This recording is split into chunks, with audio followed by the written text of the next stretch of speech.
อยู่หันนะนี่เอาแต่ว่าถ้าเขาได้มาเห็นมาทำเขาตั้งใจเอา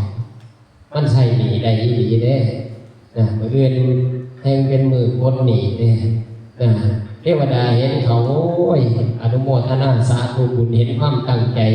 เห็นแล้วเขาดีโตดไอ้กี้เห็นอย่างเทวดาพอเห็นเด้หาจุดถูกจนสิเป็นมะเร็งตายเทวดากับพอนะแต่คราวนี้เราได้มาทำแล้วมันเปิดพอมันเปิดปุ๊บเนี่ยเทวดาผู้มีบุญสัมพันธ์กับเขาก็อาจจะโดนบันดาลเขาอาจจะหาข้างซอยเขาอาจจะเป็นสี่กองทางให้สว่างสวัยตะกี้กำตาอยู่มืดเดี๋ยวไปทางไหนก็มืดเคยเห็นเรือลำน้อยอยู่กลางทะเลมองหาฝั่งไม่เจอไหมชีวิตคนตกอยู่ในสภาพนั้นหลายคนบางเรือหาทางออกเขาจะฟ้องก็ได้ลอยอยู่กลางทะเลโอ้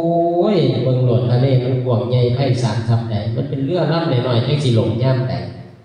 สิวางเพลิงไผกับวางเพลิงบ่ได้ได้แต่ประคองเรือตัวเองประคองเรือตัวเองไม่ให้น้ำมันเข้าประคองไว้อยู่จัดจนมันหอดฟังเพราะฉะนั้นเรือมันเป็นอย่างมันคือประจบเบิ่งกิจนาธรรมเรือมันอยู่บนน้ำมันบอกเอาน้ำเขาเรือมันกับประจบมันจมย้อนน้ำเขาเรือ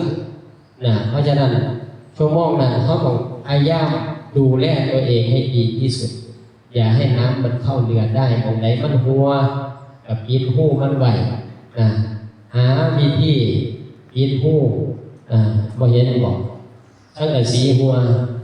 อาจบ่มีวิธีเลยสีเอาน้ำยาไปใส่ให้กับเบิด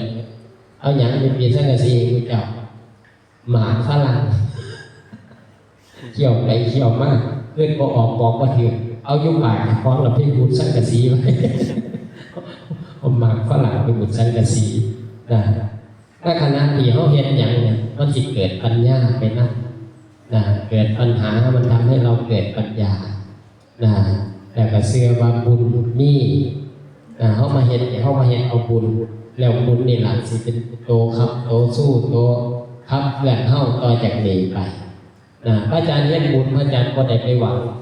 ว่าบุญนั้นสิมาส่งผลสาเร็วๆอาจารย์ถือว่าได้เห็นแล้วเข้าเสืออยู่ในใจเข้าว่าบุญจะต้องเกื้อหนุนหลับตกน้ำไม่ไหลตกไฟไม่ไหม้จะไปอยู่ที่ใดสถานที่ใดถ้าเข้าเสือมันในความดีของเจ้าของแล้วมันจีทรงผลเองหรอมันจีทรงผลคือจังเข้าเห็นนี่ละแม้พระอาจารย์จีไปอยู่ในป่าก็มีเขากิน